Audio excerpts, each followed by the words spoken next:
কোনো অন্যায়, বিশৃঙ্খলা, বোমাবাজি, সন্ত্রাসবাদ, টেরোরিজম এগুলোর সাথে ইসলামের কোনো সম্পর্ক নেই। শান্তির ধর্ম। এজন্য আল্লাহ তাআলা ফাসাদ সৃষ্টিকারীদেরকে পছন্দ করেন। কোনো ধরনের বাজে কথা, মন্দ কথা, অশালীন কথা, অশ্লীল কথা আমরা মুখ দিয়ে উচ্চারণ করব। কোনো ধরনের বাজে স্ট্যাটাস, মন্দ স্ট্যাটাস, অশালীন স্ট্যাটাস আমরা ফেসবুকে দিব। আসসালামু আলাইকুম ওয়া রাহমাতুল্লাহি তাআলা ওয়া বারাকাতুহু। نحمده ونصلي على رسوله الكريم أما بعد فأعوذ بالله من الشيطان الرجيم بسم الله الرحمن الرحيم وقاتلوا في سبيل الله الذين يقاتلونكم ولا تعتدوا إن الله لا يحب المعتدين صدق الله العظيم رب اشرح لي صدري ويسر لي أمري واحلل عقدة من لساني يفقه قولي বাংলাদেশি মুসলিম কমিউনিটি মালয়েশিয়ার আয়োজনে ইউনিভার্সিটি সায়েন্স মালয়েশিয়ার এই দেওয়ান খুলিয়ার এই থিয়েটার হল রুমে আজকে পেনাং কনফারেন্স 2023 যারা আপনারা উপস্থিত হয়েছেন তাদের সবাইকে জানাচ্ছি আন্তরিক শুভেচ্ছা এবং অভিনন্দন। আহলান ওয়া সাহলান ওয়া মারহাবান বিকুম ফি হাযাল লিকা আত-তাইয়িব আল মুবারাক। শুরুতে আমরা আল্লাহ রাব্বুল ইজ্জা ওয়াল জালালের দরবারে শুকরিয়া জ্ঞাপন করছি যে আল্লাহ রাব্বুল ইজ্জা ওয়াল জালাল আমাদেরকে একটি চমৎকার জায়গায়, চমৎকার একটি পরিবেশে কিছু দিনই কথা শুনবার জন্য একত্রিত হওয়ার সুযোগ দিয়েছেন। আমরা সবাই পড়ছি কালিমাতুশ শুকুর আলহামদুলিল্লাহ। আল্লাহ রাব্বুল ইজ্জা ওয়াল জালালের দরবারে শুকরিয়া জ্ঞাপনের পাশাপাশি আমি আজকের এই প্রোগ্রামের অর্গানাইজিং কমিটি যারা আছেন তাদেরকে আমি অন্তরের অন্তঃস্থল থেকে শুকরিয়া জানাতে চাই। বিশেষ করে আজকের এই হল রুম পাইয়ে দেওয়ার ক্ষেত্রে আমাদের এখানে ডক্টর আজিম, রাইট, মাশাআল্লাহ, ডক্টর আজিম এখানে উপস্থিত আছেন। পেনাংয়ের বিভিন্ন পর্যায়ের বাংলাদেশি প্রবাসী ব্যবসায়ী ভাইরা আছেন, তারপর এখানে ভলান্টিয়ার্স ভাইরা আছেন এবং সিকিউরিটির দায়িত্বে একটা পোশাকি বাহিনী এখানে আছেন। আমি প্রত্যেককে অন্তরের অন্তঃস্থল থেকে শুকরিয়া জানাই। এবং এই যে আমরা মাগরিবের আগে বসলাম, আমরা আমাদের নিয়ত খালেস করে নিই যে এই 1 ঘন্টা আমরা আল্লাহর জন্য ব্যয় করব, কিছু শিখবার জন্য, নিজের জীবনকে পরিবর্তন করবার জন্য। তাহলেই আমাদের এত আয়োজন, এই যে সকালে আমরা ফজরের আজানের 1 ঘন্টা আগে উঠে আমরা রওনা হয়েছি, কুয়ালালামপুর থেকে এসেছি, আপনারা অনেক দূর দূরান্ত থেকে এসেছেন। আমাদের এই আশা বসা এটা কাজে লাগবে। আমরা কামনা করি আল্লাহ তাআলা আমাদের এই আশাকে, এই বসাকে, এই একত্রিত হওয়াকে, এই কোরআনের এই মিলন মেলাকে আমাদের নাজাতের ওয়াসিলা বানাক। আমরা ইউনিভার্সিটি সায়েন্স মালয়েশিয়ার এই হলরুমে যেমনি সবাই একত্রিত হয়েছি, আল্লাহ তাআলা সেই জান্নাতুল ফেরদাউসেও যেন তার মেহমান হয়ে আমরা একত্রিত হতে পারি। আল্লাহ তাআলা আমাদেরকে তৌফিক দান করুক। সম্মানিত ভাইয়েরা, আপনারা সবাই সুস্থ আছেন তো? আলহামদুলিল্লাহ। আল্লাহ তাআলা আপনাদের সবাইকে ভালো রাখুন, সুস্থ রাখুন, নিরাপদে রাখুন, তার সন্তুষ্টির পথে অবিচল রাখুন। কালামুল্লাহ মাজিদে আল্লাহ তাআলা জানিয়ে দিয়েছেন 7 শ্রেণীর ব্যক্তিকে তিনি অপছন্দ করেন। কয় শ্রেণীর? আবার বলুন, কয় শ্রেণীর? জি, 7 শ্রেণীর ব্যক্তিকে আল্লাহ তাআলা অপছন্দ করেন। তো মানে আল্লাহ তাআলা তাদেরকে ভালোবাসেন না। আমরা আজকে এই 7 শ্রেণীর ব্যক্তি কারা তাদের ব্যাপারে জানার চেষ্টা করব এবং আমরা সতর্ক হয়ে যাব যে আমরা যেন তাদের অন্তর্ভুক্ত না হই। কি বলেন? কোন 7 শ্রেণীর ব্যক্তি, কোন অভাগা, কোন কপাল পোড়া সেই 7 শ্রেণীর ব্যক্তি যাদেরকে আল্লাহ তাআলা পছন্দ করেন না, ভালোবাসেন না, এই মর্মে তিনি কালামুল্লাহ মাজিদে ঘোষণা দিয়েছেন। এবং আমরা সতর্ক হওয়ার চেষ্টা করব এই বৈশিষ্ট্য যেন কশিনকালেও কভু আমাদের মধ্যে না আসে। তাহলে কালামুল্লাহ মাজিদ আল্লাহ তাআলা যে জানিয়েছেন যে তিনি 7 শ্রেণীর ব্যক্তিকে পছন্দ করেন না, তার মধ্যে প্রথম শ্রেণী হচ্ছে সীমা লঙ্ঘনকারী। আরবিতে বলে আল মুআতাদুন। সীমা লঙ্ঘনকারী ব্যক্তিকে আল্লাহ তাআলা পছন্দ করেন না। লিমিট ক্রস করলে আল্লাহ তাআলা পছন্দ করেন না। লিমিটকে কেউ যদি ওভারস্টেপ করে, ক্রস করে, আল্লাহ তাআলা পছন্দ করেন না। সীমা লঙ্ঘনকে তিনি মোটেও পছন্দ করেন না। এবং মজার ব্যাপার হচ্ছে আল্লাহ কেউ কোনো অন্যায় করলেই সাথে সাথে পাকড়াও করেন না, কেউ ভুল করলেই আযাব দেন না, কেউ নাফরমানি করলেই আযাব পাঠান না। আল্লাহ অনেক সময় দেন, অনেক সময় দেন, শুধরে যাবার অনেক টাইম সে পায়। তারপরও যখন সে লিমিট ক্রস করে তখন আল্লাহ ধরেন। আল্লাহ সব সময় ধরে না, ধরলে ছাড়ে না, ধরে ধরে ধরে না, ধরলে আল্লাহ ছাড়ে না, আল্লাহ সবসময় ধরবে না। এবং যে সমস্ত জাতিগোষ্ঠীকে এই পৃথিবীতে আল্লাহ তাআলা আযাব দিয়ে ধ্বংস করেছেন, তাদের স্টোরি যদি আমরা খেয়াল করি, আমরা দেখব যে তাদেরকে আল্লাহ অনেক সুযোগ দিয়েছেন ভালো হওয়ার, শুধরে যাওয়ার, কিন্তু তারা আল্লাহর আদেশ অমান্য করতে করতে করতে করতে যখন লিমিট ক্রস করে ফেলছে, একটা সবকিছুর একটা লিমিট থাকে, কি বলেন? We all should know all limits. আপনাকে জানতে হবে যে আপনি কতটুকু পর্যন্ত করতে পারবেন, কতটুকু আপনার সীমানা। You should know your limit. এই লিমিটটা আপনার জানতে হবে। তারা যখন লিমিট ক্রস করেছে, আল্লাহ আযাব দিয়েছে। আপনারা সামুদ জাতির নাম শুনেছেন? তাদের কাছে আল্লাহ তাআলা একজন নবী পাঠিয়েছিলেন, নাম হচ্ছে সালেহ আলাইহিস সালাম। আল্লাহ নবী সালেহ আলাইহিস সালাম, তিনি তাদেরকে দাওয়াত দিলেন যে হে আমার জাতিগোষ্ঠীর লোকেরা, এক আল্লাহর ইবাদত করো। তারা অবাধ্য হলো। তিনি সত্যের পথে আহ্বান করলেন, তারা এই কথা শুনলো না। একটার পর একটা আল্লাহর পায়গাম আসে, তারা অবাধ্য হয়, তারা অবাধ্য হয়, তারা আল্লাহ তাআলার আদেশকে মানে না। সবশেষে সামুদ গোত্র, তারা আবার খুব শক্তিশালী ছিল। তারা পাহাড় কেটে আর্কিটেকচার করে ডিজাইন করে কিভাবে আবাসন তৈরি করতে হয় পাহাড়ি এলাকায়, মাউন্টেইন এলাকায় কিভাবে আবাসন তৈরি করতে হয়, এটার ব্যাপারে এক্সপার্ট ছিল। কিন্তু তারা সালেহ আলাইহিস সালামকে বলল, সালেহ তুমি পাগল, তুমি জাদুকর, তুমি যে আল্লাহর কথা বলছো আমরা মানবো এক শর্তে, যদি এই পাহাড়ের ভেতর থেকে 10 মাস গর্ভধারিণী একটা উট যদি বের করে আনতে পারো, এমন একটা শি ক্যামেল উট যদি বের করে আনতে পারো, যেই ওটের পেটের ভেতরে একটা বাচ্চা থাকবে এবং ওটটা পাহাড় থেকে বের হয়েই বাচ্চা ভূমিষ্ঠ করবে, এরপরে ওটের দুধ যেন আমরা খেতে পারি, তুমি যদি এটা দেখাইতে পারো তাইলে বুঝবো তুমি সত্য নবী। দোয়া করলেন, আল্লাহ আমার এই জাতি সামুদ, তারা তো চেয়েছে যে পাথর ভেতর থেকে যদি একটা উট বেরোয়, ওর যদি বাচ্চা দেয় আর দুধ দেয়, তাহলে তারা তোমাকে মেনে নেবে। আল্লাহ তুমি মেহেরবানি করে এই মিরাকেল, এই মুআজিজা তুমি তাদের দেখিয়ে দাও। আল্লাহ তাআলা দোয়া কবুল করলেন। হাজার হাজার মানুষের সামনে চাক্ষুষ দিবালোকের মুহূর্তে পাথর ভেঙে একটা উট বেরিয়ে এলো বিশাল আকৃতির, এবং 10 মাস গর্ভধারিণী উট, সাথে সাথে এই উট বেরিয়ে বাচ্চা প্রসব করল, এবং সাথে সাথে এই ওলান থেকে উটের দুধ বেরোতে লাগলো। হাজার হাজার লোক এটার ওলান থেকে দুধ নিয়ে তারা তৃপ্ত হলো। আচ্ছা, এই মুহূর্তে তাদের কি করা উচিত ছিল বলেন তো?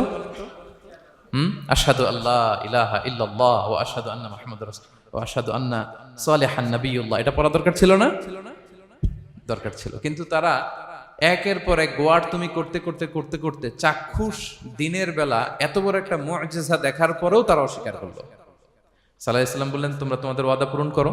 তারা বলল, তুমি বড্ড বড় জাদুকর, তুমি যেন তেন জাদুকর না, তুমি পাহাড়ের ভেতরে জাদু ঢুকাই ফেলছো। কি মনে হয় তারা লিমিট ক্রস করে ফেলছে না? এবার ক্রস করছে না? তারা সীমা লঙ্ঘন করে ফেলেছে। দে ক্রসড দেয়ার লিমিট। এবার তো আর ছাড় দেয়া যায় না, কারণ আমি আপনাদের বলেছি শুরুতে যে আল্লাহ সব সময় ধরে না, কিন্তু যখন ধরে ছাড়ে না। আযাব চলে আসলো। কি আযাব? আর্থকোয়েক, রাজফা, পুরো ভূখণ্ড কেঁপে উঠলো। কেঁপে ওঠার সাথে সাথে সব মাটিতে পড়ে গেল। 2 নাম্বার আসলো সাউন্ড ওয়েভ, শব্দ নিনাদ, প্রচন্ড শব্দ তরঙ্গ। জিবরাইল আলাইহিস সালাম ওই এলাকার উপরে এসে এমন জোরে এক চিৎকার মারলেন, ওই চিৎকারে সামুদ গোত্রের প্রতিটি লোক কানের পর্দা ফেটে মুহূর্তের মধ্যে লাশ হয়ে জমিনে পড়ে রইল। Because they cross their limit. তারা তাদের লিমিট ক্রস করেছে। আর যারা লিমিট ক্রস করে, যারা সীমা লঙ্ঘন করে, তাদেরকে আল্লাহ তাআলা পছন্দ করেন না। আপনারা লূত আলাইহিস সালামের নাম শুনেছেন? উনি আল্লাহর একজন নবী ছিলেন। ওনাকে আল্লাহ তাআলা জর্ডান, বর্তমানে যে জর্ডান দেশ আছে সেখানে পাঠিয়েছিলেন। একটা কমিউনিটি ছিল সাদুম কমিউনিটি। ওই সাদুম কমিউনিটিতে তিনি এসেছিলেন। তিনিও দাওয়াত দিলেন, ইয়া কওমি ইবুদুল্লাহ মা লাকুম মিন ইলাহিন গায়রু, হে আমার কওমের লোকেরা, আল্লাহর ইবাদত করো, আল্লাহকে মেনে নাও। ওরা অস্বীকৃতি জানালো। সত্যের পথে আহ্বান করলেন, অস্বীকৃতি জানালো। ওরা, ওদের পাশ দিয়ে ক্যারাভেন যেত, কাফেলার লোকেরা ডাকাতি করত। ডাকাতির শাস্তির ব্যাপারে তিনি ভয় দেখালেন। তারা নিবৃত হলো না। এমনকি তারা সমলিঙ্গের প্রতি যৌন আকর্ষণ বোধ করতো। নাউযুবিল্লাহ। হোমোসেক্সুয়ালিটি। এখন একটা গ্রুপ আছে দেখবেন যে রংধনু নিয়ে মিষ্টি মিষ্টি কথা শোনায় বিশ্বব্যাপী। তাদের সাইন হচ্ছে রংধনু, রেইনবো। তারা ছেলেতে ছেলেতে বিয়ে, মেয়েতে মেয়েতে বিয়ে, এটাকে প্রমোট করে। নাউযুবিল্লাহি মিন যালিক। আমাদের এই মুসলিম সমাজে যেন এই আবর্জনা প্রবেশ করতে না পারে, আমাদেরকে সচেতন থাকতে হবে, ঠিক কিনা? তো এই সাদুম কমিউনিটির একটা বদ অভ্যাস ছিল, তারা ছেলেতে ছেলেতে বিয়ে করত, পুরুষে পুরুষে। আল্লাহ নবী লূত আলাইহিস সালাম তাদেরকে বুঝালেন যে পৃথিবীতে কেউ এই পাপ কাজ করেনি। প্রাণীদের মধ্য থেকেও একটা পুরুষ প্রাণীর প্রতি আকৃষ্ট হয় না। তোমরা আশরাফুল মাখলুকাত হয়ে কিভাবে এই কাজ করো? তোমরা থামো। তিনি নানা ভাবে হৃদয় নিংড়ানো ভাষা দিয়ে দাওয়াত দিলেন, কিন্তু তারা মানল না। তারা এই পাপ কাজ করতেই লাগলো। আল্লাহ তাআলা ফেরেশতা পাঠিয়েছিলেন ওনার কাছে পুরুষের আকৃতিতে। তারা এই আল্লাহর পাঠানো ফেরেশতাদের সাথে এই অপকর্ম করার প্ল্যান করেছিল। তারা মনে করেছিল সাধারণ মানুষ, আসলে এগুলো ছিল কি? আল্লাহর ফেরেশতা। তো আল্লাহর ফেরেশতার সাথে যেহেতু এরকম পাপ কাজের চিন্তা করেছে, তার মানে দে ক্রস দেয়ার লিমিট। কি বলেন? সীমা লঙ্ঘন করে ফেলছে। আযাব, পানিশমেন্ট তাদের জন্য অবধারিত হয়েছে। আল্লাহ তাআলা শাস্তি দিলেন। কি শাস্তি দিলেন? সিম্পল। জিবরাইল আলাইহিস সালাম এসে পুরো শহরটাকে উঠাইয়া উল্টায় ফেলে দিলেন। আল জাযাউ মিন জিনসিল আমাল, যে যেরকম পাপ করে তার শাস্তি এরকম। ওরাও স্বাভাবিক মানুষের যে নেচার, এটার উল্টায় ফেলছে। কি বলেন? পুরুষ আকৃষ্ট হবে, সেক্সুয়াল অ্যাট্রাকশন ফিল করবে নারীর প্রতি, নারী পুরুষের প্রতি। এই যে নেচারকে উল্টাইছে না, আল্লাহকে তোদের শহরটারে উল্টাই দিলাম। জিবরাইল আলাইহিস সালাম এসে পুরো সাদুম শহরটাকে আকাশে উঠিয়ে একটা আছাড় মারলেন, আপসাইড ডাউন। উপরের অংশ চলে গেল নিচে, সব মাটির অতল গহ্বরে। ফাজআলনা আলিয়াহা সাফিলাহা ওয়া আমতারনা আলাইহিম মিন সিজারাতিন মিন সিজিলিম মানদুদ। আল্লাহ বললেন উপরের অংশ নিচে নিয়ে নিলাম, পুরো শহরটারে উল্টে দিলাম, আর পাথর বৃষ্টি বর্ষণ করলাম, সব শেষ। ওই জায়গাটা আজও আছে, ওইটা জর্ডান এবং ইসরায়েলের সীমান্তে। এটাকে এখন বলে মৃত সাগর, আল বাহরুল মাইয়িত আরবিতে, ইংরেজিতে বলে ডেড সি। কি সি? Dead Sea. মৃত সাগর কেন? কারণ ওখানে কোনো প্রাণী জন্মায় না। ওই সাগরে কোনো মাছ নাই, কোনো ব্যাঙ নাই, এমনকি কোনো শ্যাওলাও নাই। গজবের জায়গা। লবণের density at least 10 times more than the natural sea. সাধারণ সাগরের পানিতেই তো কত লবণ, আমরা মুখে নিলে রাখতে পারি এত লবণ। ওইটার চেয়ে কমপক্ষে 10 গুণ বেশি লবণাক্ত। গজবের জায়গা, আযাবের জায়গা। এবং আযাব কেন এসেছে? They cross their limit. তারা সীমা লঙ্ঘন করেছে। আর ইন্নাল্লাহা লা ইউহিব্বুল মুতাদিন, আল্লাহ তাআলা সীমা লঙ্ঘনকারীকে পছন্দ করেন না। আরেকজন নবীর কথা বলে এই পয়েন্টটা শেষ করি। মুসা আলাইহিস সালাম, ফেরাউনের হেদায়েতের জন্য আল্লাহ তাআলা মুসা আলাইহিস সালামকে পাঠিয়েছিলেন। তিনি নানাভাবে তার ভাইকে নিয়ে দাওয়াত দিতে লাগলেন, কিন্তু ফেরাউন এই কথা মানে না। ফেরাউন বলে তুমি যে নবী, প্রমাণ কি? মুসা আলাইহিস সালাম বলেন দেখো এই যে আমার হাতে লাঠি। উনি এমন নবী ছিলেন, উনি লাঠি মাটিতে রেখে দিলে ওটা মুহূর্তে সাপ হয়ে যেত। তো মাটিতে তিনি লাঠি রাখলেন, এটা মুহূর্তে সাপ হয়ে গেল, যে এই যে আমি নবী। মানে না, বললেন আরো কিছু দেখা। তো মুসা আলাইহিস সালাম বগলের এখান থেকে হাত উঁচু করলে নূরের ঝলকানি হাতের মধ্যে দেখা যেত। উনি নূরের ঝলকানি দেখালেন, এরপরও মানে না। এরকম একটার পর একটা আল্লাহ নবী মুসা আলাইহিস সালাম মুআজিজা দেখাতে লাগলেন, কিন্তু ফেরাউন মানে না। শুধু মানে না এতটুকুই না, সবশেষে আল্লাহ নবী মুসা আলাইহিস সালামকে অ্যাসাসিনেশন, হত্যার পরিকল্পনা করলো তারা, যে বনি ইসরাইল, মুসা এবং মুসার অনুসারী যারা আছে দুনিয়া থেকে সরাই দিতে হবে। ধরো মুসারে, ধরো মুসার অনুসারীদের ধরো। ধাওয়া পাল্টা ধাওয়া শুরু হলো। আল্লাহ নবী মুসা আলাইহিস সালাম বনি ইসরাইলকে নিয়ে বাঁচার জন্য ছুটলেন। ছুটতে ছুটতে সামনে লোহিত সাগর। দেখেন, একে তো আল্লাহর বিধান মানে নাই, এরপরে একটার পর একটা মুআজিজা আসলো, সেটাও মানে নাই। এখন নবীরে হত্যার জন্য ছুটছে। কি মনে হয় সীমা লঙ্ঘন হয়েছে? একটু হয়েছে না? অনেক। আল্লাহু আকবার। আল্লাহ বলেন ফাআগরাকনাল আখারিন, আমি মুসা এবং বনি ইসরাইলকে বাঁচাই দিলাম, ফেরাউন সহ তার দলবলকে সাগরে ডুবায় মারলাম। শুধু ডুবাই মারে নাই, আল্লাহ বলে ফাল ইয়াউমা নুনাজ্জিকা বিবাদানিকা লিতাকুনা লিমান খালফাকা আয়া। ফেরাউনকে লোহিত সাগরে তো ডুবিয়েছেই। আল্লাহ বলেন ফেরাউন, তোর অনুসারী যারা পৃথিবীতে থাকবে, তোর চালা চামুন্ডা যারা থাকবে, তোর খালাতো ভাই চাচাতো ভাই যারা দুনিয়াতে বেঁচে থাকবে, তাদের জন্য তোর লাশটারে আমি শুটকি বানিয়ে রাখলাম। Up to the day of judgement, কিয়ামত পর্যন্ত ফেরাউনের লাশটা মিশরের জাতীয় জাদুঘরে ড্রাই বডি হিসেবে আছে। আমি নিজে দেখে এসেছি নিজ চোখে, মমিফাইং করে শুটকি বানায় রাখছে। এভাবে পৃথিবীতে যতগুলো জাতিগোষ্ঠীকে আল্লাহ তাআলা আযাব দিয়ে ধ্বংস করেছে, তার কারণ হচ্ছে সীমা লঙ্ঘন। তার কারণ কি? প্রিয় ভাইরা, আমরা যেন আমাদের লাইফস্টাইলের দিকে একটু খেয়াল করি যে এই সীমা লঙ্ঘনের কাতারে আমরা চলে আসলাম কিনা, আমরা চলে আসলাম কিনা আমাদেরকে খেয়াল রাখতে হবে।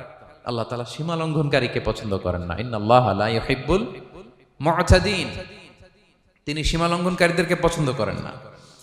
এমনকি রাসূলুল্লাহ সাল্লাল্লাহু আলাইহি ওয়াসাল্লামের বায়োগ্রাফি যদি আমরা খেয়াল করি, আমরা দেখব যে তিনি যখন যুদ্ধের জন্য অভিযান পরিচালনা করতেন, দল পাঠাতেন, সেনাবাহিনী পাঠাতেন, তখন তাদেরকে বলতেন, খবরদার যুদ্ধের ময়দানে সীমা লঙ্ঘন করো না, সীমা লঙ্ঘন করো না, খবরদার।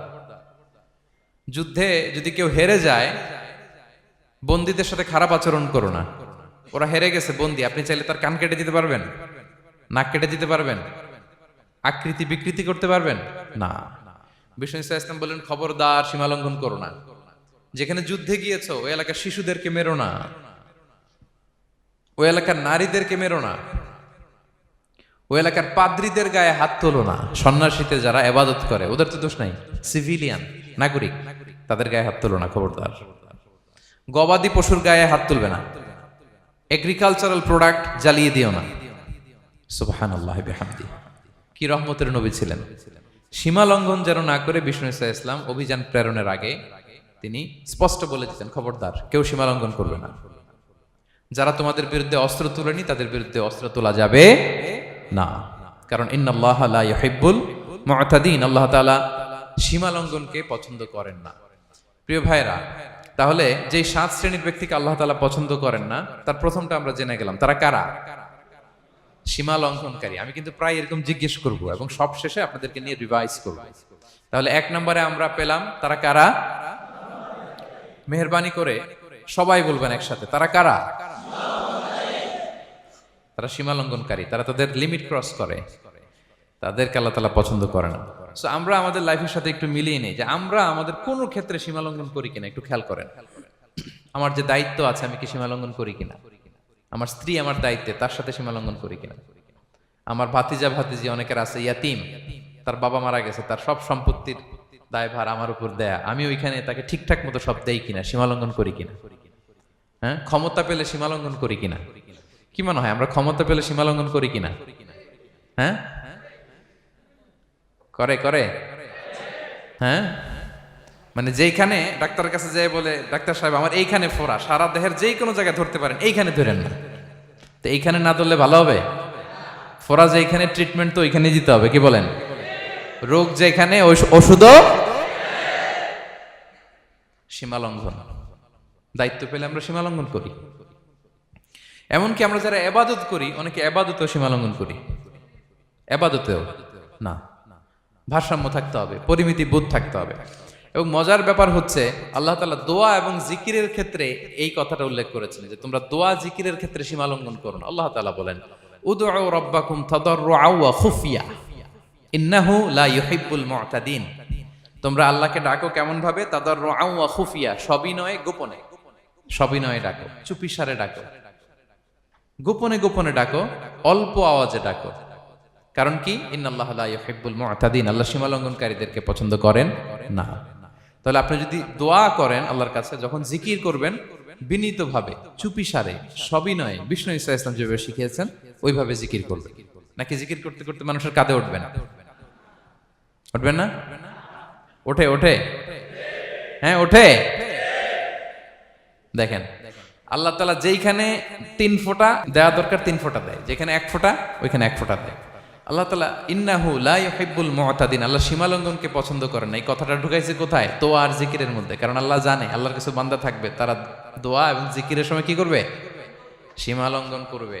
মাঝে মাঝে কিছু ভিডিও ক্লিপসে দেখা যায় জিকির করতে করতে আরেকজনের কাঁধের উপরে, যিনি জিকির পরিচালনা করতেছে তার মাথার উপরে। এখন আমি ওয়াজ করতেছি, আপনি যদি লাফাইতে লাফাইতে এসে আমার উপরে পড়েন, হ্যাঁ, মাইকের উপরে যদি এসে পড়েন, আমার অবস্থা হবে কি? লাফাতে লাফাতে উপরে উঠে যায়, নিজে ইনজুর্ড হয়, পাশের শ্রোতাকে ইনজুর্ড করে, যিনি আলোচনা পরিচালনা করতেছে তাকে ইনজুর্ড করে। এরকম আছে না নাই? ইন্নাহু লা ইউহিব্বুল মু'তাদিন। আল্লাহ তাআলা সীমা লঙ্ঘনকে পছন্দ করেন না। তাহলে আমাদের প্রত্যেকের উচিত আমাদের লিমিট জানা, আমরা যেন আমাদের কখনো লিমিটকে ক্রস না করি প্রিয় ভাইরা। এটা প্রতিটি ক্ষেত্রে, ইভেন ইবাদতে আমরা যেন সীমা লঙ্ঘন না করি। এই পয়েন্টটা মনে থাকবে আপনাদের? আচ্ছা, তাহলে 2 নম্বরে আমরা চলে যাই। 2 নম্বরে যে শ্রেণীকে আল্লাহ তাআলা পছন্দ করেন না তারা হচ্ছে জালিম বা অত্যাচারী।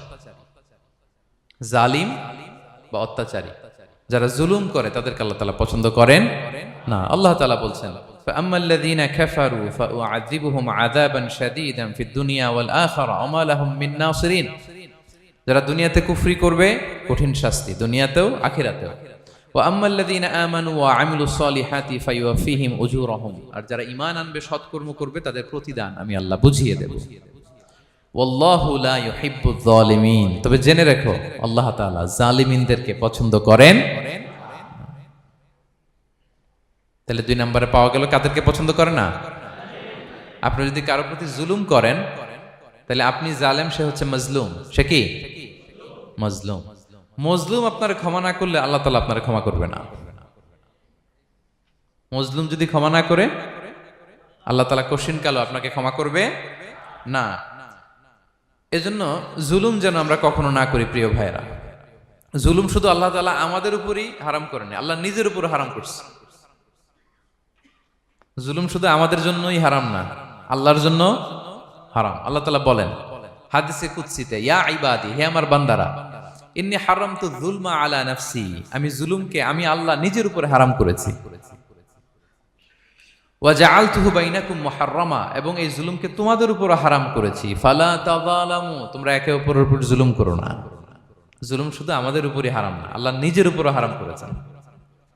তাহলে জুলুমের সাথে কি মুমিনের কোনো সম্পর্ক থাকতে পারে? পারে না। এবং আল্লাহ তাআলা কখনো কোনো বান্দার উপর জুলুম করেন না। ওয়া আন্নাল্লাহা লাইসা বিযাল্লামিন লিল আবিদ, তিনি তার বান্দার উপর জুলুম করেন না। কোনোভাবেই যেন জুলুম না হয়ে যায়, এজন্য আল্লাহ তাআলা কিয়ামতের দিন মাওয়াজিনাল কিসত, ন্যায়ের মানদণ্ড তিনি প্রতিষ্ঠা করবেন, যাতে একটু ভুল না হয়ে যায়, জুলুম না হয়ে যায়। আমরা মাঝে মাঝে যে দোকান থেকে বস্তায় বস্তায় চাল নিয়ে আসি না, চাল দেখা যাবে যে 1 মণ চাল হয়তো সামান্য একটু কমও হইতে পারে, সামান্য একটু বেশিও হইতে পারে, এরকম হয় না? দেখবেন যে দিছে 10 কেজি, বাসায় এসে দেখবেন যে 10 কেজির চেয়ে একটু বেশি, একটু সামান্য বেশি কয়েক গ্রাম, অথবা 10 কেজির চেয়ে সামান্য কয়েক গ্রাম কম, এরকম হয়ে যায় না? মানুষ তো আমরা, কি বলেন? কিন্তু আল্লাহর নিক্তি পাল্লায়, মিজানের পাল্লায় এরকম হবে নাকি? হবে? হবে? আল্লাহ বলে না, মাওয়াজিনাল কিসত, ন্যায়ের মানদণ্ড সেটা। ফামাইয়া আমাল মিসকালা যাররাতিন খায়রান ইয়ারা, যাররা পরিমাণ ভালো করেছো তো সেটাও ওজন দেয়া যায় ওই পাল্লায়। সুবহানাল্লাহ পড়বেন না? ওমাইয়া আমাল মিসকালা যাররাতিন শাররান ইয়ারা, অনুপরিমাণ খারাপ করেছো সেটাও ওজন দেয়া যায়। কারণ ওয়া আন্নাল্লাহা লাইসা বিযাল্লামিন লিল আবিদ, তিনি বান্দার উপর জুলুম করেন না। তিনি এমন পাল্লা দিয়েছে যাতে জুলুম না হয়। আমাদেরটাই ভুল হয়ে যেতে পারে, ওনারটাতে ভুল হলে চলবে না, কেউ জিতে যাবে, ঠকে যাবে, কি বলেন? জাররা কাকে বলে? জাররা, জাররা মানে এত ছোট জিনিস, এত ক্ষুদ্র জিনিস যেটা খালি চোখে দেখা যায় না। বাংলাদেশের উদাহরণ দিলে বুঝতে পারবেন ভালো। বাংলাদেশে শীতের সিজনের কথা মনে আছে আপনাদের? না মালয়েশিয়া এসে সব খাই ফেলাইছেন?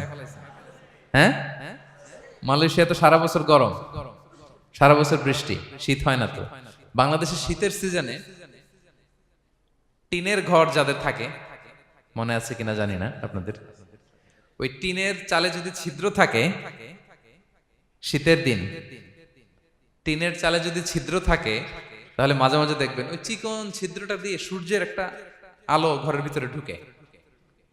মনে পড়ে? টিনের চালে ছিদ্র, চিকন এই ছিদ্রটা দিয়ে সূর্যের একটা চিকন রশ্মি নিচে পড়ে।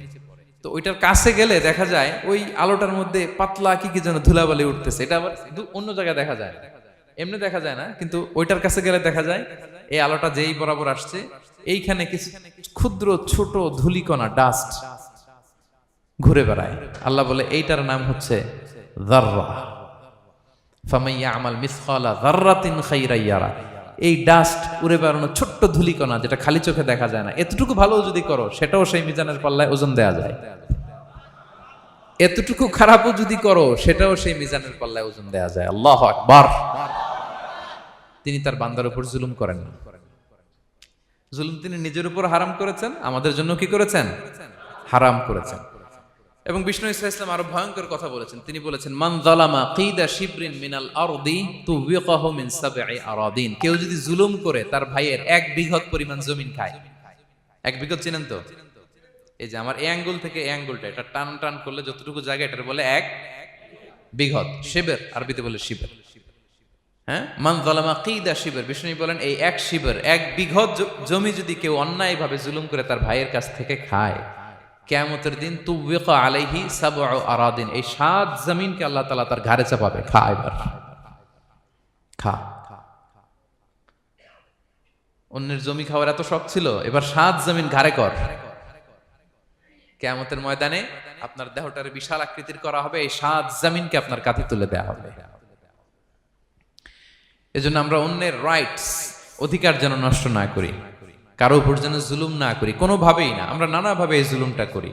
আমরা প্রায় দাদার সম্পত্তি থেকে ফুফুদেরকে বঞ্চিত করি, বাবার সম্পদ থেকে বোনদেরকে বঞ্চিত করি।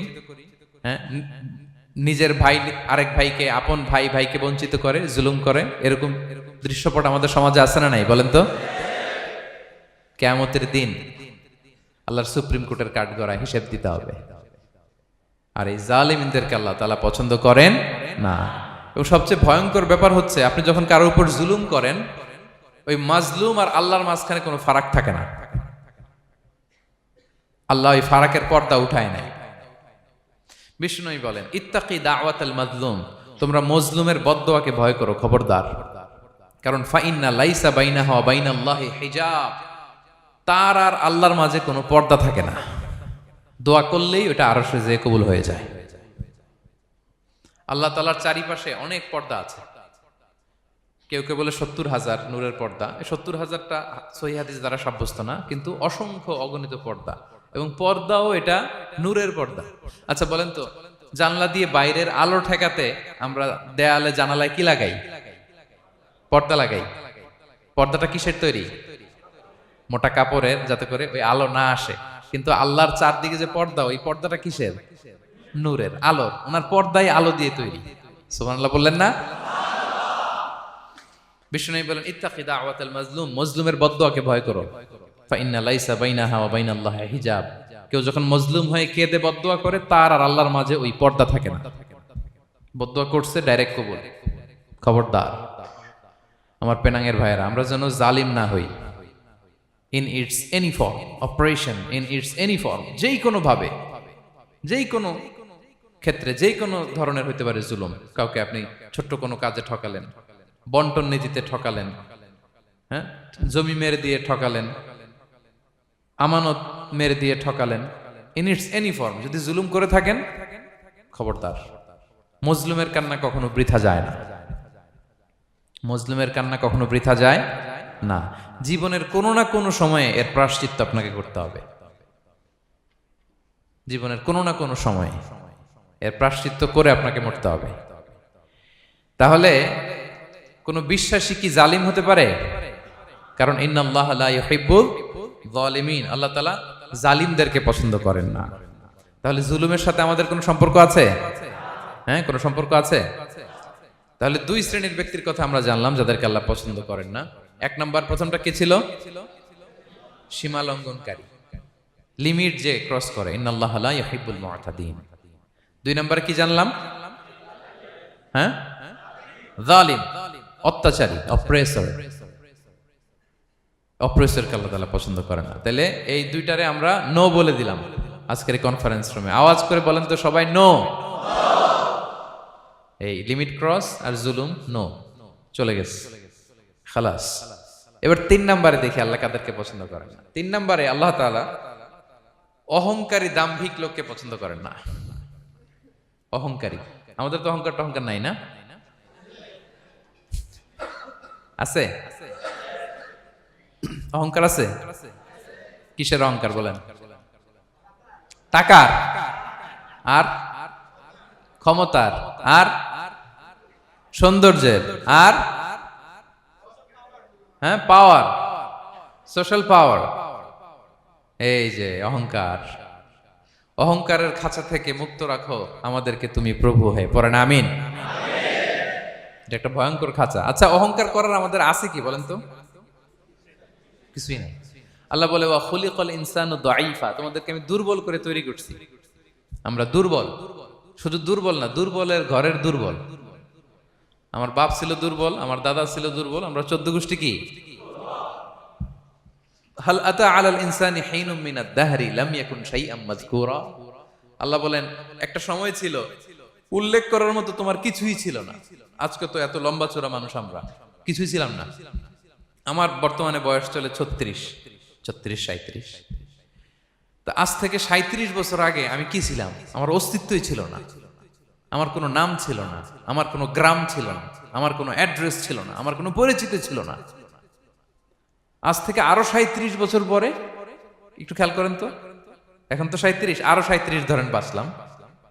এরপরে আমি দুনিয়া, দুনিয়া থাকবে কিন্তু আমি নাই।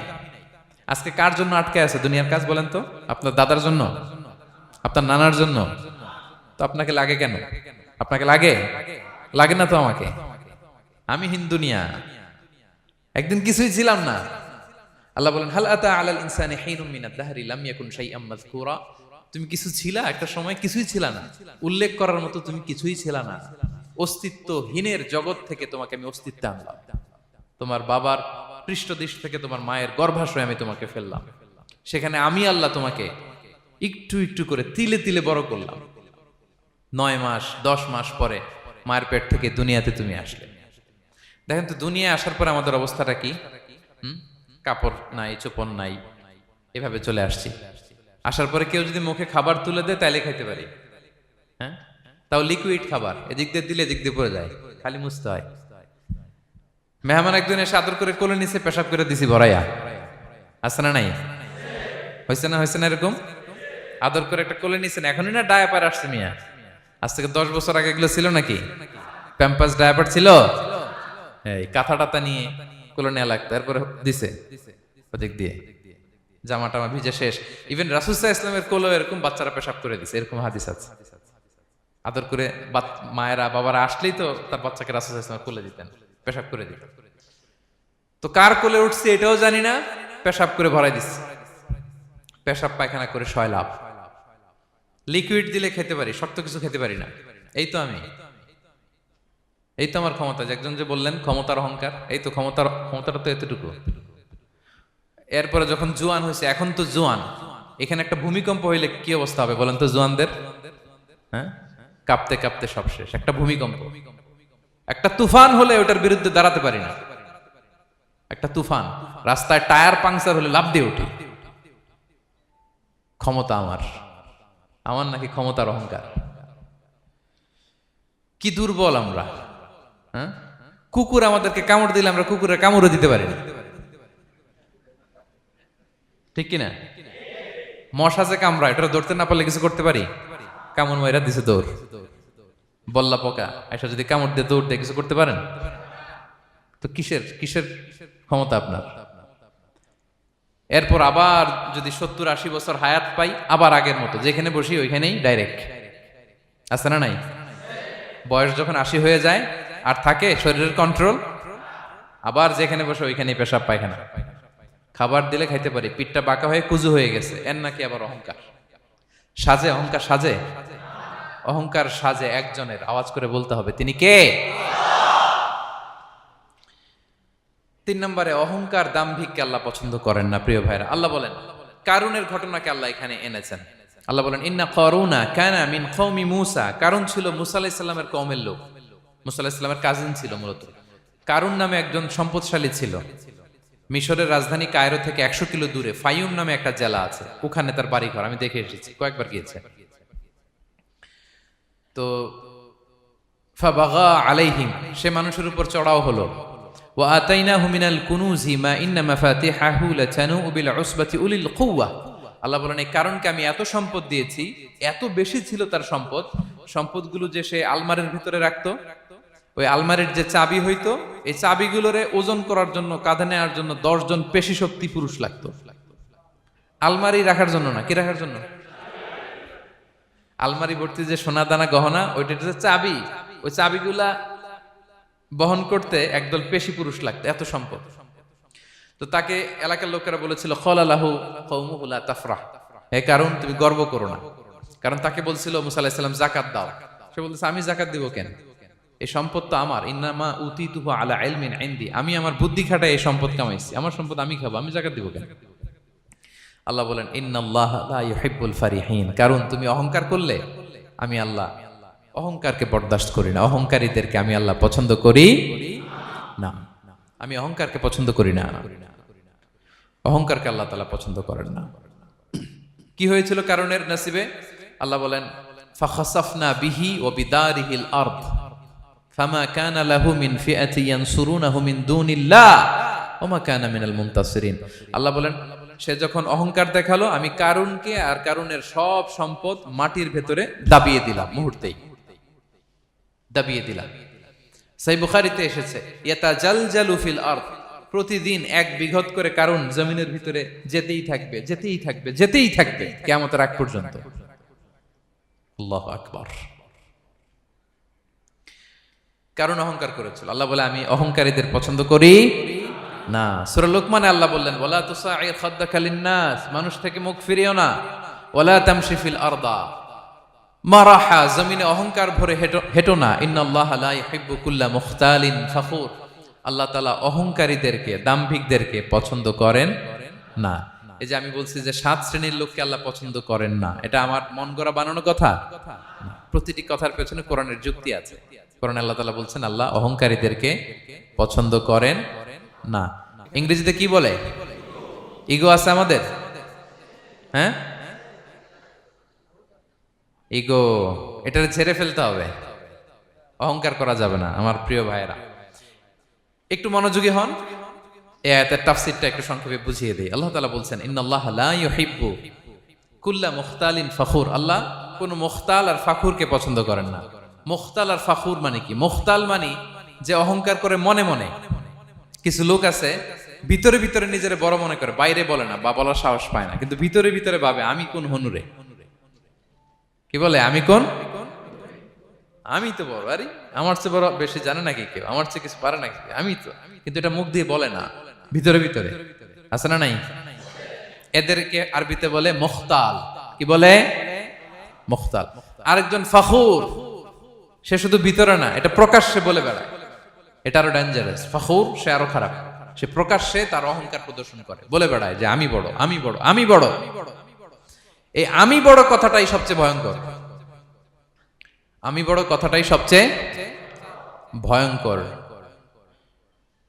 নিজে যাকে বড় বলে বড় সে, লোকে যাকে বড় বলে বড় সে হয়।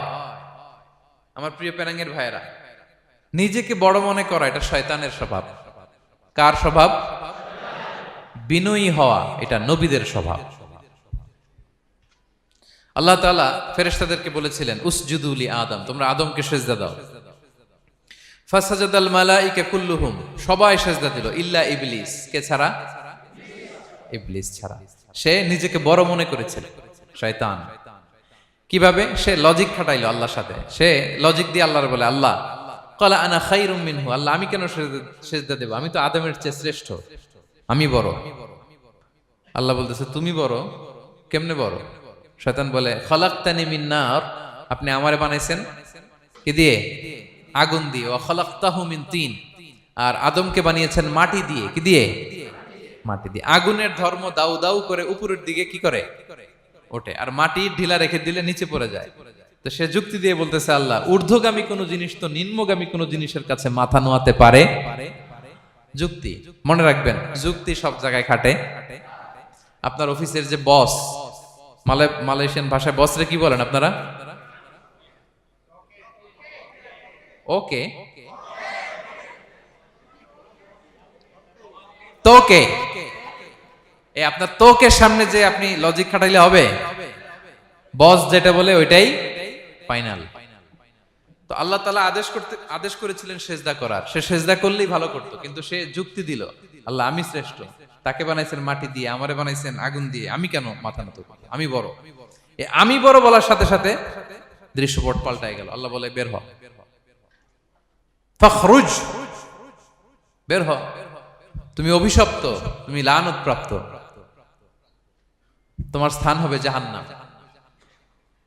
তুমি নিজেকে বড় মনে করেছো, তাইলে বড় মনে করা এটা শয়তানের স্বভাব। কার স্বভাব? তা আমরা নিজেকে বড় মনে করব কখনো? আরো জোরে বলেন, করব?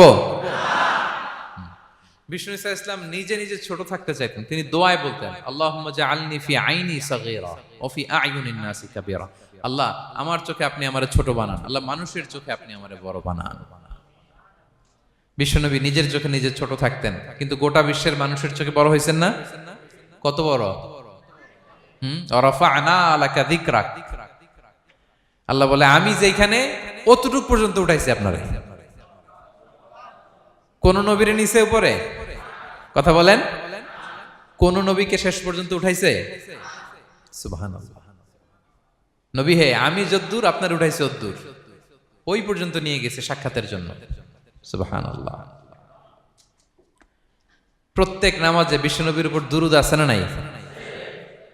কিয়ামত পর্যন্ত বিশ্বনবীর প্রতি ভালোবাসা আমাদের পক্ষ থেকে আছে না নাই? আছে। আল্লাহ তাআলা ওনাকে বড় করেছেন। এজন্য নিজের চোখে আমরা নিজে ছোট থাকবো। আপনি যদি বড় হন, এটা মানুষ বলবে। কে বলবে? নাকি আপনিই বলবেন? বলা যাবে না। এবং বিষ্ণু ঈসা ইসলাম কিছু টেকনিক আমাদের শিখিয়েছেন, কিছু টেকনিক আমাদের জানিয়েছেন। এই কাজ করলে তোমরা অহংকার থেকে মুক্ত থাকতে পারবে। এর মধ্যে একটা হচ্ছে আগে আগে সালাম দেওয়া। তিনি বলেন, আল বাদিউ বিসসালামি বারিউম মিনাল কিবর, যে আগে আগে সালাম দেয় তার হৃদয় থেকে আল্লাহ অহংকার তুলে নেয়। আগে সালাম দিয়ে পারবেন? ফোন করলেই আগে কি বলবেন? বাসায় ঢুকেই আগে কি বলবেন? স্ত্রীকে আগে সালাম দিবেন, বন্ধুকে আগে সালাম দিবেন, বাসার কাজের লোকটাকে আগে সালাম দিবেন, আপনার ড্রাইভারকে আগে সালাম দিবেন, বাসার দারোয়ানটারে আগে সালাম দিবেন। ফকির একটা আসলে আপনি সালাম দিয়ে ফেলবেন। পারবেন? হৃদয় থেকে অহংকার ফেলে দিবে কে? আগে আগে আমরা সালাম দিব। এবং তার চেয়ে ভয়ঙ্কর কথা হচ্ছে, বিষ্ণু ইসলাম বলেন যে লা ইয়াদখুলুল জান্নাতা মান কানা ফি কলবিহি মিসকালু হাববাতি খারদাল মিন কিবর, যার হৃদয়ে সরিষার দানা পরিমাণ অহংকার থাকে, ওই ব্যক্তি কশিনকালেও আল্লাহর জান্নাতে প্রবেশ করার সুযোগ পাবে না। কশিনকালেও পাবে না। এর কারণ অহংকার আল্লাহর চাদর। অহংকার কার চাদর? আল কিবরিয়া রিদাই ওয়াল আযামাতু ইজারি। আল্লাহ বলে, অহংকার আমার চাদর, বড়ত্ব আমার লুঙ্গি।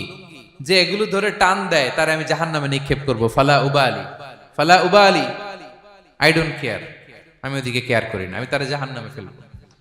সো অহংকার আমাদের সাজে না। আমি শুরুতেই তো বললাম, আমাদের লাইফ সার্কেলটা একটু দেখাইলাম না যে ছিলাম কই? অস্তিত্বহীন থেকে দয়া করে মায়া করে তিনি আমাকে অস্তিত্বে এনেছেন। কত ছোট্ট, কত ক্ষুদ্র, কত নগণ্য, কত দুর্বল ছিলাম আমরা। আবার যৌবনের একটা পিরিয়ড কাটিয়ে, যৌবনের সময় তো কতটা দুর্বলতা বললাম, আবার সে দুর্বল, মানে দুর্বল থেকে দুর্বল। এই হচ্ছে আমাদের লাইফ স্টোরি, লাইফ হিস্ট্রি। তাহলে অহংকার আমাদের সাজে। অহংকার তার সাজে যার কোনো ক্ষয় নাই, যার কোনো লয় নাই, যার কোনো অভাব নাই। হ্যাঁ, গোটা বিশ্ব তার মুখাপেক্ষী, তিনি কারো মুখাপেক্ষী না, ঠিক কিনা? গোটা বিশ্ব তার কাছে ঠেকা, তিনি কারো কাছে ঠেকা না, ঠিক কিনা? গোটা বিশ্ব তাদের সার্ভাইভালের জন্য তার প্রতি মুখ থুবড়ে পড়ে থাকে, তিনি কারোর জন্য বসে থাকা লাগে। অহংকার সাজে তার। আর এই আল্লাহর অহংকারের চাদর ধরে যে টান দেয়, আল্লাহ বলে, ওরা আমি জাহান্নামে ফেলবো, আর তাদেরকে আমি পছন্দ করি না। আল্লাহ তাআলা অহংকারীদেরকে পছন্দ করেন না। তাহলে অহংকারকেও আমরা না বলে দিব, নো বলবো, নো। আওয়াজ করে বলেন নো।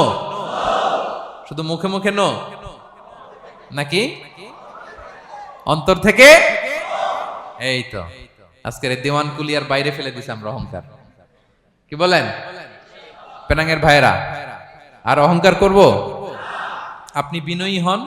মান তাওয়াদা তারাফা। বিষ্ণুই বলেন, যে নিচু হয় আল্লাহ ওরে টাইনা উঁচু করে। আপনি বিনয়ী হবেন, আল্লাহ আপনার উঁচু করবে। আর আপনি উঠতে চাবেন, এক থাপ্পড় মেরে জমিনে আল্লাহ মিশাই দিবে। এজন্য বড়ত্ব, দাম্ভিকতা এটা আল্লাহর পোশাক। আমরা যেন তার পোশাক ধরে টান না দেই। এই পয়েন্টটা কি সবার কাছে ক্লিয়ার? আচ্ছা, কয়টা গেল? এক নম্বরে কি ছিল? হ্যাঁ, সীমা লঙ্ঘনকারীকে আল্লাহ তাআলা পছন্দ করেন না। দুই নাম্বার, এই তো মনে রাখছেন, মাশাআল্লাহ, অনেক এনার্জেটিক অডিয়েন্স, খেয়াল রাখছে। আর শুরুতে বলছিলাম তো, মনে রেখে দিছে এজন্য, যে ধরবে তো মাঝখানে। আচ্ছা, জালিমকে আল্লাহ পছন্দ করেন না। এইমাত্র যেটা বললাম, 3 নাম্বার, অহংকারী ব্যক্তিকে আল্লাহ পছন্দ করেন না। 4 নাম্বার হচ্ছে অপচয়কারী বা অপব্যয়কারী। অপচয়কারী বা অপব্যয়কারী, এই শ্রেণীর ব্যক্তিকে আল্লাহ তাআলা পছন্দ করেন। আল্লাহ বলেন, কুলু ওয়াশরাবু ওয়ালা তুসরিফু, তোমরা খাও পান করো, কিন্তু ওয়ালা তুসরিফু, তোমরা অপব্যয় করো না। ইন্নাহু লা ইউহিব্বুল মুসরিফিন, আল্লাহ তাআলা অপব্যয়কারীকে পছন্দ করেন না। অপচয়, প্রয়োজন নাই তারপরেও খরচ, অপ্রয়োজনীয় খরচ, এটা আল্লাহ পছন্দ করেন না। ইভেন কি দানের ক্ষেত্রেও, আপনি যে দান করবেন, এখানেও ভারসাম্যপূর্ণ দানের কথা বলা হয়েছে। আল্লাহ বলছেন, ওয়াল্লাযীনা ইযা আনফাকু লাম ইউসরিফু ওয়া লাম ইয়াকতুরু ওয়া কানা বাইনা যালিকা কাওয়ামা, যারা দান করে, দানের ক্ষেত্রে কৃপণতাও করে না, আবার সব দিয়ে দেন। যেমন আপনার ছেলের স্কুলের বেতন দিতে হবে, ফ্যামিলির খরচ আছে, এটা আছে সেটা আছে, কিন্তু আপনি বেতনে সব দিয়ে দিলেন একজনকে, তো আপনি চলবেন কেমনে? দেয়া যাবে না, ভারসাম্যপূর্ণ হয় নাই। ভারসাম্যপূর্ণ হইতে হবে। তাহলে অপচয়টা আল্লাহ তাআলা পছন্দ করেন না। এবং বিষ্ণু সাল্লাল্লাহু আলাইহি ওয়াসাল্লাম বলেছেন, কুলু ওয়াশরাবু, খাও পান করো, ওয়া তাসাদদাকু, দান করো, ওয়ালবাসু, যা মনে চায় পরিধান করো। ভালো পোশাক পরিধান করে আপনি আল্লাহর শুকর করবেন, কোনো অসুবিধা নেই, কিন্তু শর্ত হচ্ছে মা লাম ইউখালিতুহু ইসরাফ, এটার মধ্যে কোনো ধরনের অপচয় অপব্যয় থাকতে পারবে, আও মাখিলা, অথবা বড়ত্ব থাকতে পারবে না। তাহলে 4 নম্বরে আমরা জানলাম যে অপচয়কারীকে আল্লাহ তাআলা পছন্দ করেন না। শুধু এখানেই শেষ না, আল্লাহ তাআলা অপচয়কারীকে শয়তানের ভাইয়ের সাথে তুলনা করেছেন। কার ভাই? আল্লাহ বলেন, ওয়ালা তুবাযযির তাবযীরা, তোমরা অপচয় করো না, কারণ ইন্নাল মুবাযযিরিনা কানু ইখওয়ানা শায়াতিন, অপচয়কারী কার ভাই? ওয়া কানা শাইতানু লিরাব্বিহি কাফুরা, শয়তান তার প্রভুর ব্যাপারে অকৃতজ্ঞ। তাহলে আমরা জানলাম অপচয়কারী কার ভাই? আচ্ছা বলেন তো, বুঝে শুনে উত্তর দিন, যিনি শয়তানের ভাই উনি নিজেও একটা কি? বলে ফেলছেন আপনারাই, আমি আর কি বলবো। যারা আল্লাহ শয়তানের ভাই বানাইছে, ও নিজেও একটা কি? তাহলে এটা যেন আমরা না করি। আমরা যেন পরিমিতি বোধ যেন আমাদের ব্যয়ের ভেতরে থাকে। এই আয়াতগুলোতে আমরা দুইটা শব্দ পাই, একটা ইসরাফ আর একটা তাবযীর। ইন্নাল্লাহা লা ইউহিব্বুল মুসরিফিন, আর জায়গা ওয়ালা তুবাযযির তাবযীরা। দুটোই হারাম পেনাঙ্গের ভাইয়েরা। পার্থক্যটা কি? পার্থক্য হচ্ছে, ইসরাফ মানে হচ্ছে বৈধ বা হালাল কোনো ক্ষেত্রে প্রয়োজনাতিরিক্ত ব্যয় করা। হালাল হালাল, কিন্তু আপনি অতিরিক্ত খরচ করছেন। বাসায় আম লাগবে 2 কেজি, কয় কেজি? 2 কেজি হলে সুন্দর খাওয়া যায়, নিয়ে আসছেন 10 কেজি, কয় কেজি? 3 দিন পরে এগুলো পচে টচে নষ্ট হয়েছে, অপচয় হয়েছে না? কিন্তু আম কিনা হালাল না হারাম? আম খাওয়া হালাল না হারাম?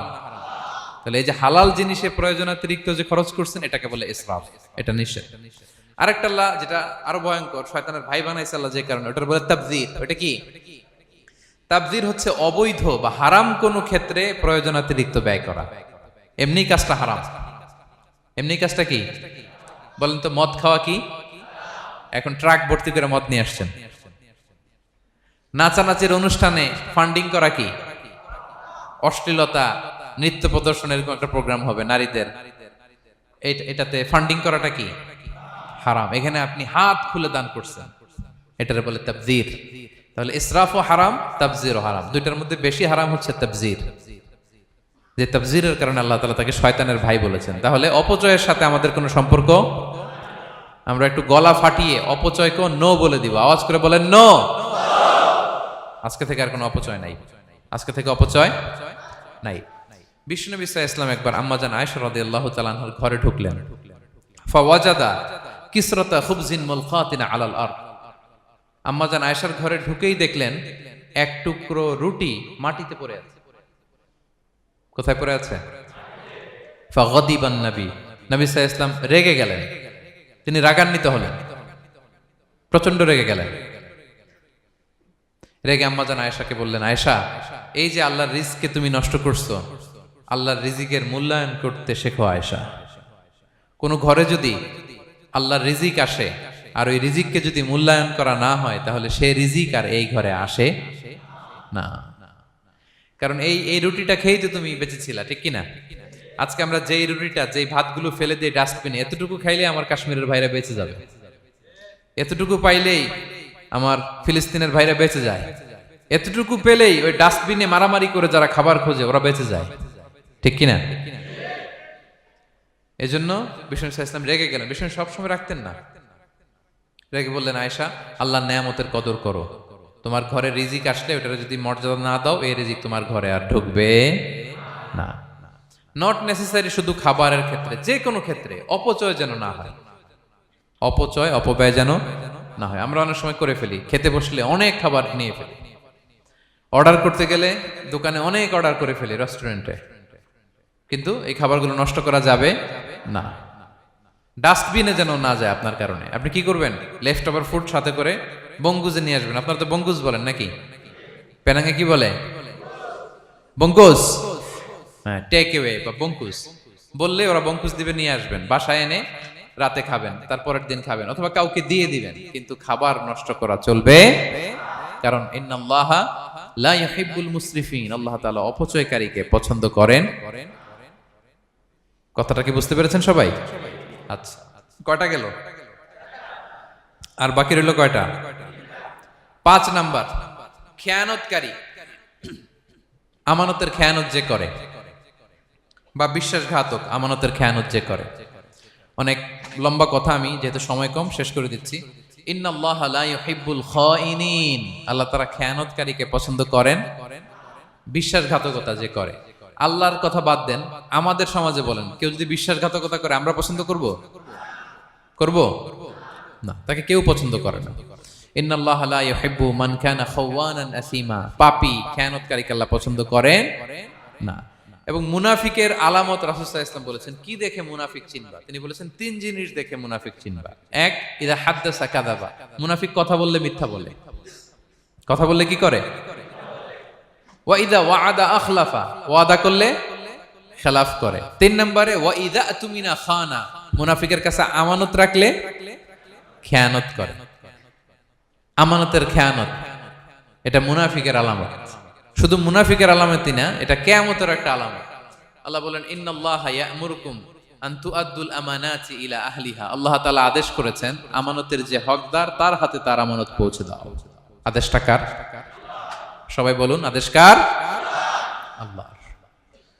আমানতের খেয়ানত এটা মুনাফিকের আলামত এবং কিয়ামতের আলামত। এক বেদুইন এসে রাসূল সাল্লাল্লাহু আলাইহি ওয়াসাল্লামকে বলল, ইয়া রাসূলুল্লাহ, মাতা সাআ, কিয়ামত কবে হবে? কি কবে হবে? কিয়ামত কবে হবে? রাসূল সাল্লাল্লাহু আলাইহি ওয়াসাল্লাম বললেন, ইযা দুইয়াতিল আমানাতু ফান্তাযিরিস সাআ, যখন আমানতের খেয়ানত শুরু হবে সমাজে, তখনই কিয়ামত হবে।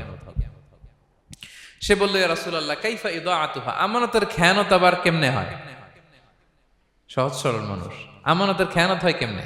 বিষ্ণু বললেন, ইদা উসিদাল আমরু ইলা গায়রি আহলিহি ফান্তাযিরিস সাআ, যে লোক যেই কাজের যোগ্য নয় তাকে যখন সেই কাজে বসিয়ে দেয়া হবে, তখনই কিয়ামত হয়ে যাবে।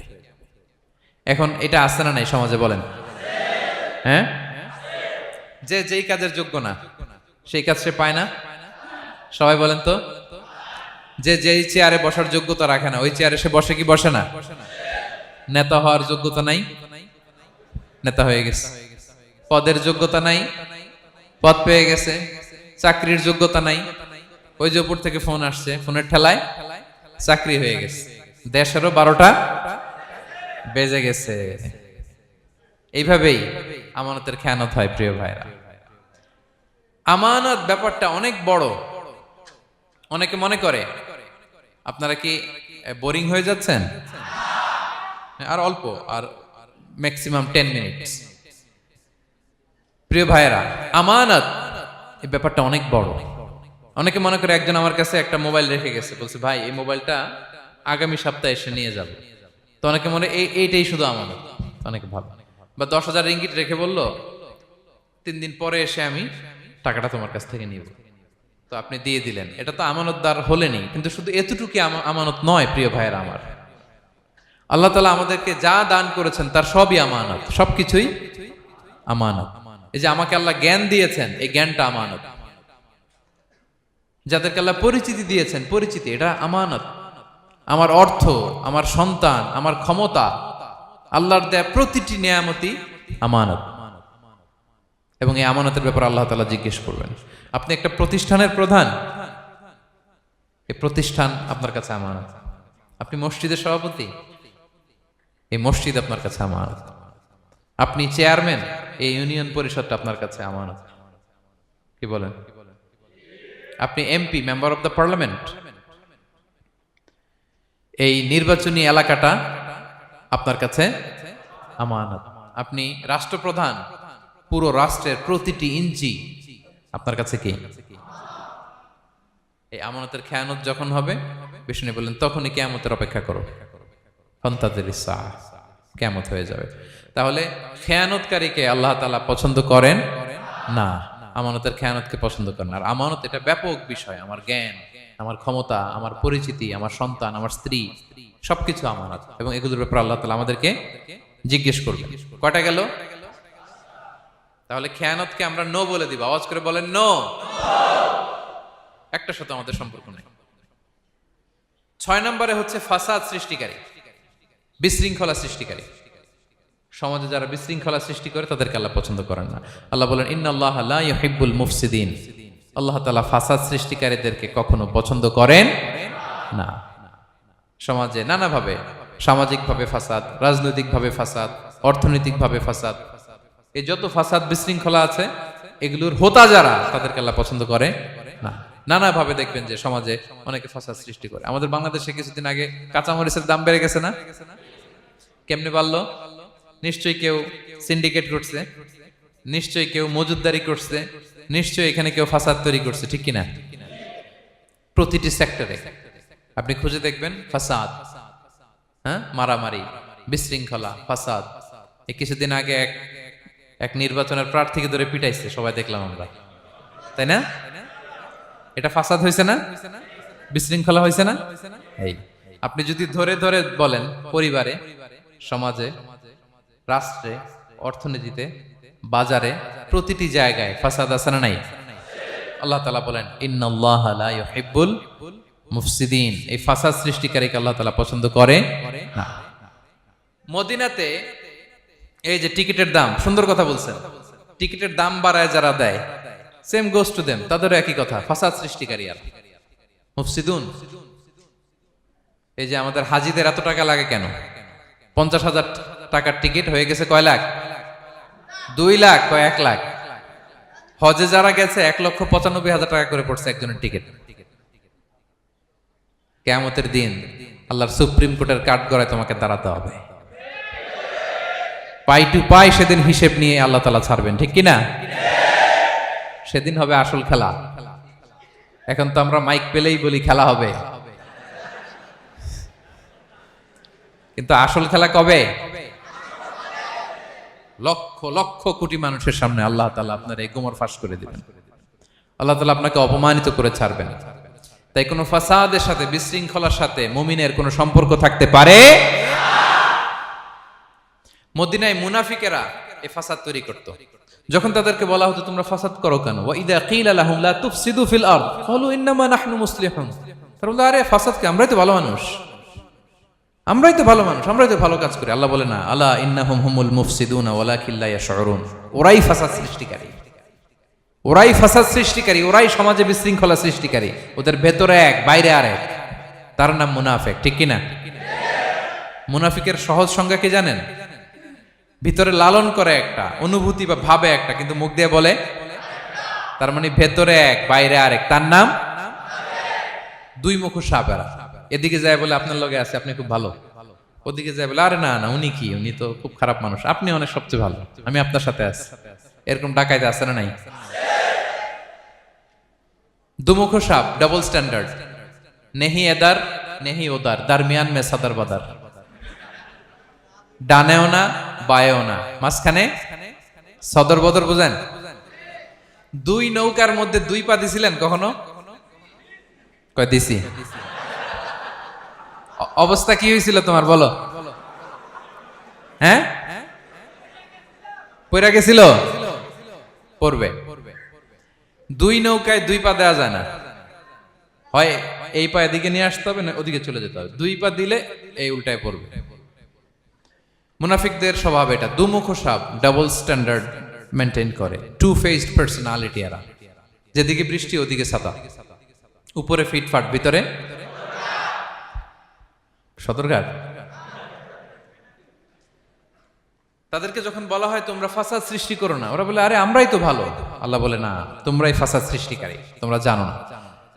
তো এই ফিতনা ফাসাদকে আল্লাহ হত্যার চেয়েও জঘন্য বলেছেন। তিনি বলেছেন আল ফিতনাতু আকবারু মিনাল কতল। এই ফিতনা সৃষ্টি করা, সমাজে পণ্যের দাম বাড়ানো, কাঁচামরিচের দাম বাড়ানো, অন্যের হক নষ্ট করা, টিকিটের দাম বাড়ানো, মজুদদারি করা, সমাজের স্বাভাবিক সামাজিক রাজনৈতিক ভারসাম্য যারা নষ্ট করে, এগুলো সব মুফসিদুন।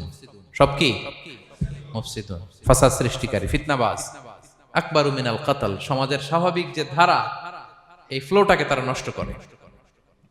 এবং ফাসাদের মাধ্যমে যদি কারো ক্ষতি করে, কাউকে কেউ হত্যা করে, সেজন্য গোটা বিশ্বের সবাইকে হত্যা করবে। আল্লাহ বলেন মান কাতালা নাফসান বিগাইরি নাফসিন আও ফাসাদিন ফিল আরদি ফাকান্নামা কাতালান নাসা জামিআ।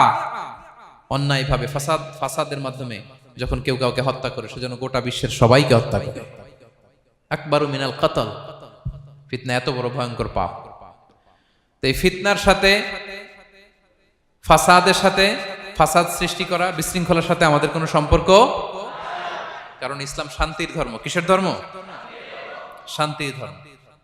কোনো অন্যায়, বিশৃঙ্খলা, বোমাবাজি, সন্ত্রাসবাদ, টেরোরিজম, এগুলোর সাথে ইসলামের কোনো সম্পর্ক, শান্তির ধর্ম। এজন্য আল্লাহ তাআলা ফাসাদ সৃষ্টিকারীদেরকে পছন্দ করেন। কয়টা গেল? সব শেষ হচ্ছে মন্দ কথার প্রচারক। আমার ভাইয়েরা, কি কথা? কোন ধরনের বাজে কথা, মন্দ কথা, অশালীন কথা, অশ্লীল কথা আমরা মুখ দিয়ে উচ্চারণ করব। কোন ধরনের বাজে স্ট্যাটাস, মন্দ স্ট্যাটাস, অশালীন স্ট্যাটাস আমরা ফেসবুকে দিব? কারো এরকম অশালীন স্ট্যাটাস শেয়ার দিব? নেভার, কখনো দিব না। আল্লাহ পছন্দ করেন। আল্লাহ বলেন লা ইউহিব্বুল্লাহুল জাহরা বিসসুই মিনাল কাউলি ইল্লা মান যুলিম ওয়া কানা আল্লাহু সামিআন আলিমা। কোন খারাপ কথা কেউ প্রকাশ করবে, পাবলিক করবে, ওপেনলি বলে বেড়াবে, এটা আল্লাহ পছন্দ করে না। কিন্তু সে যদি মাজলুম হয় সেটা ভিন্ন কথা। কোন ধরনের অশ্লীল কথা, অশালীন কথা মুমিনের মুখ দিয়ে বেরোতে পারে। রাসূল সাল্লাল্লাহু আলাইহি ওয়াসাল্লামের ব্যাপারে দেখেন, আনাস রাদিয়াল্লাহু কি বলেন? তিনি বলেন লাম ইয়াকুনিন নবিয়্যু সাল্লাল্লাহু আলাইহি ওয়াসাল্লাম সাব্বাবান। বিষ্ণু সাল্লাল্লাহু আলাইহি ওয়াসাল্লাম মুখ দিয়ে কোনোদিন কাউরে বকা দেয় নাই, গালি দেয় নাই। ওয়ালা ফাহাশান, আমার নবী কখনো তার জবান মুবারক দিয়ে অশালীন কথা বলেন নাই। ওয়ালা লাআনান, কাউকে লানত তিনি করেন নাই। সুবহানাল্লাহ পড়েন। তো সেই নবীর উম্মত হয়ে আমরা কোনো খারাপ কথা বলবো? অশালীন কথা? একসাথে বন্ধুরা যখন বসেন আড্ডা দিতে, যে অনেকে অশ্লীল কথা বলে ফেলে, আছে না নাই? বন্ধুরা কি বলেন আপনারা? Cowan Cowan Cowan. তো এই যে একসাথে বসতে যে অনেক সময় অশালীন, অশ্লীল কথাবার্তা অনেকে বলে ফেলে, এদেরকে আল্লাহ তাআলা পছন্দ করে না। এই জাতীয় কথা যেন আমাদের মুখ দিয়ে কখনো বের না হয়। এবং অশ্লীলতার প্রচার যারা সমাজে ঘটায়, আল্লাহ বলে তাদেরকে দুনিয়াতেও আমি লাঞ্ছিত করব, শাস্তি দেব, আখিরাতেও দেব। আল্লাহ তাআলা বলছেন ইন্নাল্লাযীনা ইউহিব্বুনা আন তাশিআল ফাহিশাতু ফিল্লাযীনা আমানু লাহুম আযাবুন আলীম ফিদ দুনিয়া ওয়াল আখিরাহ। যারা চায় মুমিনদের মাঝে অশ্লীলতা ছড়িয়ে পড়ুক, তাদেরকে দুনিয়া আখিরাতে আমি লাঞ্ছিত করে ছাড়বো। দুনিয়ায় লাঞ্ছিত, আখিরাতেও লাঞ্ছিত। দুনিয়াতেও আযাব, আখিরাতেও। এজন্য অশ্লীলতার সাথে আমাদের কোনো সম্পর্ক নাই। আমরা কোনো অশ্লীল কথা যেন আমরা না বলি। এখন অশ্লীলতার সয়লাভ, নাটকের নামে, সিনেমার নামে, বিনোদনের নামে, আছে না নাই?